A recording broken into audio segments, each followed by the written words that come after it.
mbokk yu jàngeen jëf dal leen jàmm bismillah ci xibaar yi gina ci fës place Faidherbe bu Saint-Louis soppi nañu tur wa léegi place Bayal Ndar lay wuyoo conseil municipal moo jël dogal boobee ci jamono bi muy amal ñetteelu session ordinaire am beneen tur bi ñu war a xoolaat place Faidherbe waaye ba tey jëlaguñ ci dogal Ranérou ca Matam ndaw yi foofee di wéy di laaj médecin chef bu gox ba jóge fa loolee gannaaw tontu bu SAMES régional ngir jàppale seeni ñooñ dépisté na mu gën a gaawee loolu mooy jumtuwaay ngir cancer du sein ñi seen xel màcc si wàllu faj nag ñoom ñoo ko daal di xamle xeex bi nag ñu daal di ci boole ay way taskatu xibaar ñu féete woo wàllu santé groupe Futurs Médias dina joxe addiya bu toll ci joxam fukki million ci suñuy koppar ci université Cheikhoul Khadim bu Touba koppar yi nag war a jëm ci imprimer ay xasayit yu Serigne Touba ñaareelu pàcc xibaar yi tàggat yarama Cheikh Tidiane Diagne Koro News Mamadou Marba clando di grand reportage bi nga xam ne kii di Mamadou Amar Ndione moom moo ko amal jëm ci ay koppar yi ñu wala sax ay investissement yu ñu amal ci wàllu agrobusiness jàppante yi diggante promoteur privé ak askan wi ndax ci wàllu suuf lay doon waaye ban taxawaay la ci waa PDIDAS di projet boobu di yëngu ci wàllu développement inclusif ngir daal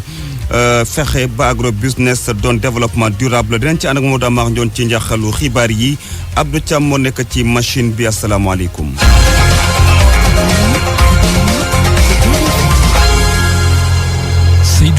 bu kenn waxati place Faidherbe ba ca Saint-Louis loolee dakk na léegi place Bayal Ndar ngeen war a wax foofee dina dogal boo xam ne niki démb lañ ko jël ca conseil municipal ba doon amal ñetteelu session ordinaire am waaye nag beneen tur bu ñu war a xoolaat muy statut Faidherbe ba foofe ca Saint-Louis waaye ba tey dogal waddagu ci Mouhamed Nabi Silla Bayal Ndar moo di tur bu bees bu place Faidherbe bi lee ki ko xamle moo di maire bu dëkk bi Mansour Faye gannaaw ñetteelu session ordinaire bu conseil municipal bi lee ngénte li war a am saa yu liggéey ba jeexee ci place bi. jàpp nañu la place Faidherbe tuddatul place Faidherbe mi ngi tudd place Bayal Ndar képp koo xam ni doomu Ndar nga dëkk Ndar boo nee maa ngi dem Bayal xam na lan mooy Bayal xam ñëpp xam na aussi Bayal la woon moo doon Bayal ñu tuddee ko Bayal boobu nag moom la ñuy jàpp ni moom la place Faidherbe tuddee Bayal Ndar loolu lu mag ñu njëkk doon ko def moom la ñu jël dëggal ko conseil municipal jàllale ko adopté ko. waaye maire bi di xamle ni amagul benn ndogal bu ñu jël ci wàllub statut Faidherbe bi ne woon ci bërëb bi lee te itam ndogal ci fànn woowu du jóge fenn furul ci dëkk bi lee. ñun waxtaanee guñu maanaam statut bi nu muy tëddee waxtaanu guñu ci xamaguñ ci dara tant que waxtaanu ci mënuma cee wax bu travaux yi pare liggéey bu nga xam ñu koy liggéey ci wàllum place Bayal Ndar bu pare bu fekkee waxtaanuñ ci statut bi dana dellu siwaat bu fekkee waxtaan nañ ci ba di léegi déet dootu dellu siwaat feneen nañ ko yóbbu ñu jàpp ni loolu ñu décidé askan Ndar bëgg ko ñu defee ko noonu waaye kenn du ñëw duñu dicté lu ñuy def. mën nañ ci yokk maire dëkk bi jot na def itam inauguration studio principal bi nekk ci Teranga FM ñu tuddee ko El Hadj Alioune Badara Diagne Golbert RFM ci Ndar Géej Mouhamed Nabi Silla amul daal gannaaw jàppante yi ba tey di woy diggante ndaw yane foofe ca Ranérou ca Matam ñoom ba tey ñu ngay woy di laaj kii di médecin chef ba daal di jóge ca l'hôpital boobee lii nag la ndaw yi foofee bëgg gannaaw ba ñu waxtaanee ay ak wataskatu xibaar yi dina kàddu yi nga xam ne jibal nañu ko gannaaw ba fa SAMES di syndicat boobee taxaw ci wàllu wér-gu-yaram ngir dimbali wala sax jàppale seen ñooñ googe ñu bëgg daal mu jógee foofu ca Ranérou niki démb la woon leexaleekaal yi bandel ñaa ay ndaw yu mer ba fippu ñoo dajeeg way taskatu xabaar yi indi tontu gannaaw génn ñi bootu ci syndicat bi di SAMES fare ci diwaanu Matam ñoom ñi nga xam ni docteur yi dañ leen jàpp ni am na ay ñu leen di manipuler ci suuf génn nañu ci seen tekkaaral gi maanaam ñiy jiite collectif bi wëy di exiger ñu jële fi médecin chef district sanitaire bu Matam ñu ne dara amu ci. maa ngi tudd Ibrahima Chourne contre-attaque la rek mais on a compris le jeu quoi mais ñun en tout cas boo xoolee tous les villages environnants on a convoqué chaque village nañu indil 2 représentants d'ici 2 semaines bu dee vraiment gisuñu changement au niveau du district on envisage vraiment de faire une marche parce que comme combat bi combat général la population ci boppam moo ko soxla réew mënul développer sans la santé. gannaaw bi ko docteur yi tuddee ci seen réaction ba woon ñiy farandoo Aliou Dembourou Sow doon président conseil départemental bu Ranérou Ferlo ñoom it bokkoon nañu ci dajeek taskatu xabaar yi. man Adama Diagne laa tudd. ñoom c'est normal ñu wax ko parce que seen élément la ñuy défendre mais ñun ñi nga xam ne ñoo dëkk Ranérou ñun xam ne ni district sanitaire de Ranérou dafa am problème. conseil départemental lu mu mënoon def na ko yóbbu na fa ay nit yóbbu na fa siège dentaire bi chaque fois day appuyer en carburant day appuyer aussi en médicament waxuma ci biir centre de santé bi rek même dans les postes de santé maintenant moom en tant que chef médecin chef moom moo waroon a gérer le reste mais defu ko. diggante action ak réaction fii mu ne li nga xam ne moom la ñu mën a tuddee affaire u médecin chef district sanitaire bu Ranérou kat mbiram jeexagut mu ne kon seen naataango Ali Bandel Niang fii ci doonu Matam pour RFM. Ali Bandel Niang juróom-ñetti waxtu teg na juróomi simili foofa ca Matam. pour man RFM mooy rajo di gaaw ci xibaar yu wóor. RFM xibaar yu wóor te wóor. Seydou Nourou Abdou Thiam ci machine bi ñu waxtaanee xeex wu jëm ci cancer du sein ñi seen xel màcc ci wàllu santé ñoom dañu daal wax ne faw ñu xam ne li ko fi jëlee mooy dépister na mu gën a télé ñu nag xamle ko ci ab session de formation tàggat la woon ñeel ay wataskan xibaar yu seen xel màcc wala ñu féetewoo ci wàllu santé loolee nag ñi ko amal di kuréel cancer du sein Sénégal Salimata Aw bu ñu sukkandiku si ñi seen xam-xam màcc ci jàngoro ji di cancer di ñu xamal ni cancer bu wen ak buy jàpp butitu njurukaay bokk na ci yi gën a lëmbe ci Sénégal octobre rose di weer boo xamante ni dañ ciy faral di jaar ngir ñaax jigéen ñi professeur Ibou Thiam di ñu xamal ni dara duñu ci génne lu dul dépistage précoce bu cancer bi. cancer du sein ak cancer wen soo xoolee ñooy xëccoo place au Sénégal mais li ñu seetlu jamono yi mooy que ne cancer wen moo gën a fréquent donc si jigéen ñi en tout cas moom lañ gën di faral di gis mën nañu wax ne au Sénégal également cancer wen commencé na jël beneen tendance quoi. traitement wu cancer dafa laaj xaalis bu bëri donc bu nit ñi xaar ba am cancer bi ba am feebar bi loolu ñëw hôpital li gën daal mooy nañu fexe di fagaru am ñu def li ñuy wax prévention. mbas mi ñëw gën a yokk ci xar mi karaw ndax ñu ci bëri ci ay malade dañ daan bañ a dem hôpital wala bu ñuy ñëw dina fekk yëf yu weesu. mooy que ne maladie yi ñëw hôpital dañ yéex a ñëw déjà donc su ko defee bu ñuy diagnostiqué leen day jël temps te temps boobu yëpp mu diire feebar bi day évoluer su ko defee dañuy diagnostiqué mais en stade plus ou moins tardif donc traitement bi day difficile. léegi ak corona bi nit ñi déjà ñëwatuñu woon hôpital bon actuellement ñu ngi commencé ñëwaat ñu ngi toogoon seen kër. malgré ñu ngi doon souffrir donc loolu yëpp day tax ba diagnostic bi encore day gën a yéex. association bi di cancer du sein da di amal formation bi nga xamante ni mooy tàggat journaliste yi wax ci wàllum wér-gu-yaram ni dina def kéem kattanam ba lii di sensibilisation bi wër àdduna wërngal képp madame Kébé Mame Diarra Gueye moo ko jiite. association cancer du sein suñu rôle mooy ñu def sensibilisation. te comme dañu war a sensibiliser te ñu ngi jëm ci octobre rose il faut ñu waxtaan ci bu baax xamal leen ko yéen ngeen jàppale ñu ci sensibilisation bi ndax tey suñu moyen état yi demeewul demee goo xam ne mën nañu ne dañuy toog ba yëf yi sori. association bi nee na du yam foofu ndax dina def yeneeni activité ngir ñaax wante itam taxawu ci li ko dooleem may ñi am jàngoroy cancer ngir ku ci nekk mën see gis sa bopp ci xeex bi. Groupe Futurs Médias andi na ndimbalam ca université Cheikhul Khadim bu Touba Mbacké addiya la bu GFM jëm nag ci imprimé ay xasayit yu Serigne Touba Mbacké mu ngi toll ci juróom fukki million ci suñuy koppar ki ko nag xamle di directeur général bu groupe Futurs Médias mi jiite woon démb délégation ba di liggéeykatu Futurs Médias ca këru ku tedd ka di xalif général des Mourides Mariama Diop.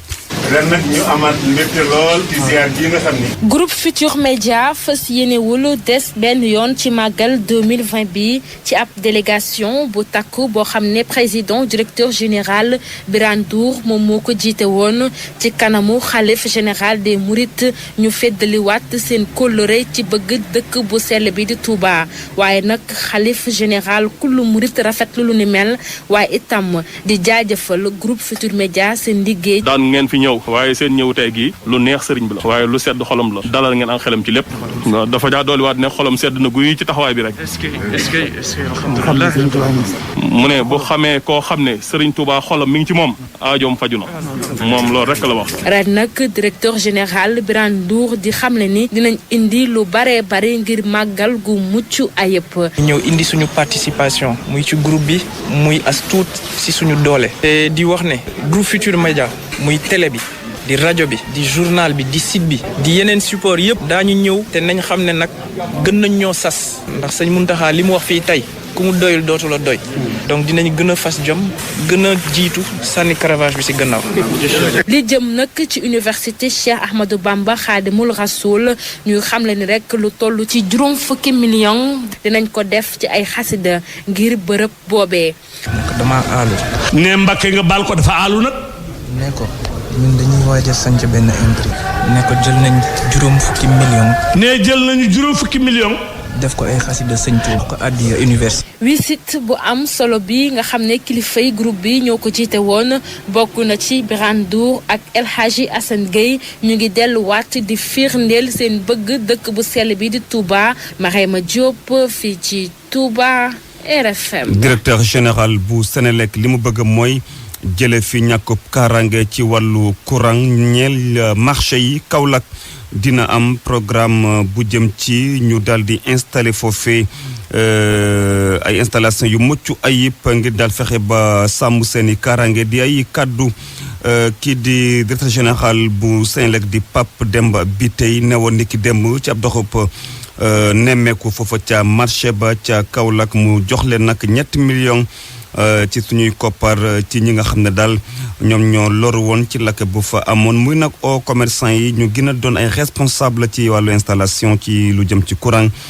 Pape Demba Bitèye ci jokko mbek Ibrahima Diamé. sécurité marché yi dafa nekk préoccupation bi nag mooy lan mooy que ni souvent marché yi ni ñuy màggee daf ñuy rëcc moo tax Senelec bu mu amee programme de sécurisation des marchés sur financement de la Banque mondiale mun naa leen rassurer ne que marché Kaolack ci la bokk et que loolu sécurisation boobu dina tax ñu ñëw dugalal leen ay installation yoo xam ne ay installation aux normes lay doon defal leen également un système de comptage boo xam ne système de comptage prépaiement lay kon loolu dama bëggoon ñëw rek rassurer leen mais nag programme yooyu suñ koy def dañuy obligé ñu def ko en coordination avec les autorités locales loolu du Pape Demba Bitèye crème moo ñëw mais directeur général bi moo ñëw pour rassurer leen si wàllu boobu wax leen ne programme sécurisation marché yi commencé nañ ko Dakar dinañ ko yeggali te Kaolack bokk na ci région yu nga xamante ne ni moom lañ tànnoon. dañu des ba tey ci marché yi ngir wax coow bi nga xam ne am na ca GIE agroalimentaire bu boole marchand ambulant ak commerçant républicain dina ko ay membre yoo xam ne ñu ngay laajal ñu leeral maanaam kii di président seen kuréel boobu daal di leeral ni mu yore woon 700 millions ñeel matériel agricole buñ fa waroon a jënd kenn porte parole. ñoom ñii nag di laaj loole daal di am mu ngay wuyoo Sibéru Jaxate ci jokko beeg Oumar Mbow. suñu projet bu ñuy wax projet agroalimentaire de ASER boo xam ne ñu ngi ko créé le 17/9/2015 président de la République financé ko jaarale ko ci DER mu toll ci 301 412 francs pour 70 hectares yi ñu am fële ci vallée du fleuve Sénégal mu toll ci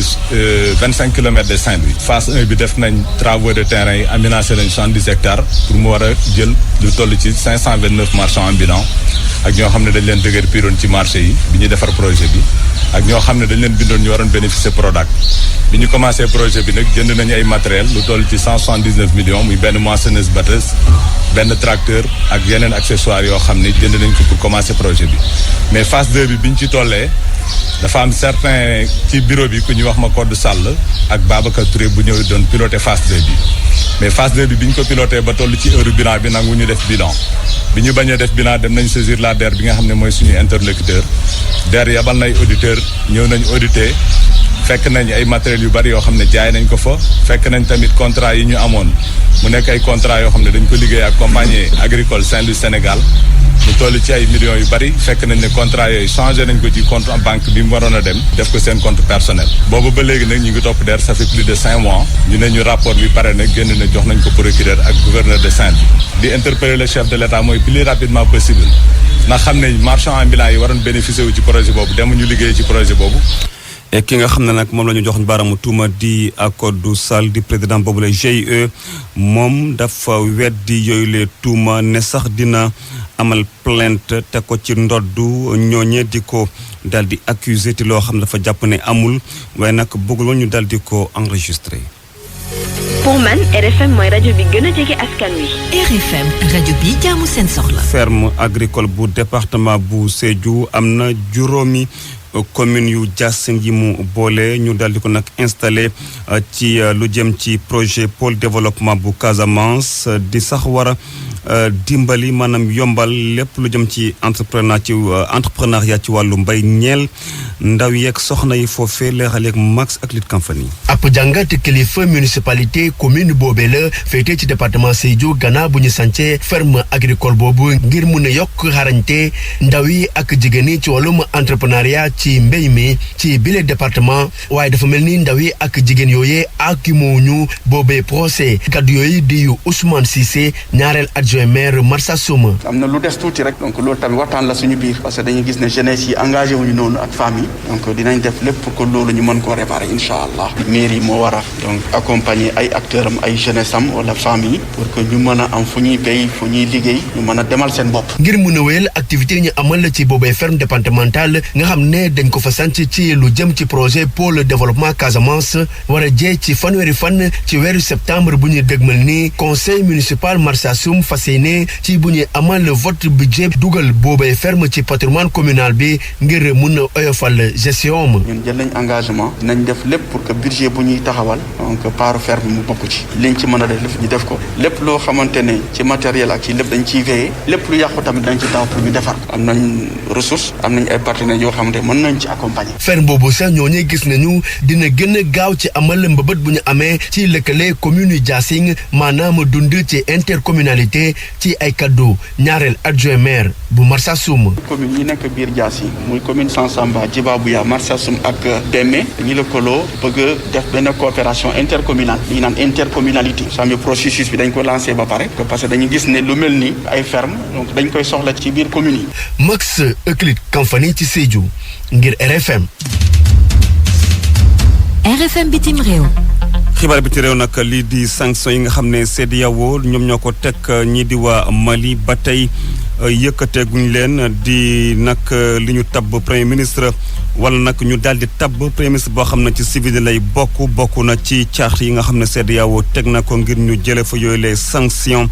mission bi nga xam ne dañ ko yónnee CEDEAO daal di ko yónnee foofee nag ngir ñu woo militaires yi ñu daal di libérer ñi nga xam ne dañ leen a teg loxo di ay civil wala sax ay militaire ñu daal leen a bay jébbal leen yoon bu dee dañoo amal ay délit Maodo Ba jot na xool seen communiqué ñi di waa CEDEAO ñu déglu ko. CEDEAO dafa tëral benn condition ngir yëkkati sanction yu mu teg ci Mali nee nañ faaw ñu fal premier ministre civil maanaam premier ministre boo xam ne ci askan wi la jógee du militaire. CEDEAO ne li ko tax a jóg mooy ñu doxal démocratie ci dëkk yi mu ëmb yépp amul benn régime boo xam ni CEDEAO dina ko jàppale te du démocratie moo ko tax a jóg. mission bi fa CEDEAO envoyé ne gis na nomination ak investiture ba ndaw mooy militaire bi nekk à la retraite mu war a toog nag ci boppu réew ma at ak xaaj bu loolu weesoo mu organiser ay élections ngir civil mën a ñëw ci pouvoir ba waaye laata loolu mission bi di leen fàttali ne tey jii lu leen soxal la ñu nommé premier ministre civil boobu ci ndigalu président de transition bi dina teg ay jéego ngir dialogue national bi mën a doon lu yomb. mission bi taxawal na itam comité de suivi ci situation Mali bi comité boobu fukk ak benn personnalité ñoo ci nekk médiateur u CEDEAO ba ca Mali Goodluck Jonathan ci la bokk ñoom dinañ liggéey ngir gunge ba transition ca Mali mujj antu ci fàttali ay waxtu biñ annoncé ni militaires yi jël nañ pouvoir ba ca Mali CEDEAO dafa tegoon ba tey jii ay daan yu métti mu ne na réew yëpp tëj seeni frontières aériennes ak terrestres waaye itam ñu arrêté njënd ak jaay ak lépp lu jëm ci wàllu koom-koom bi doon dox seen digganteeg Mali.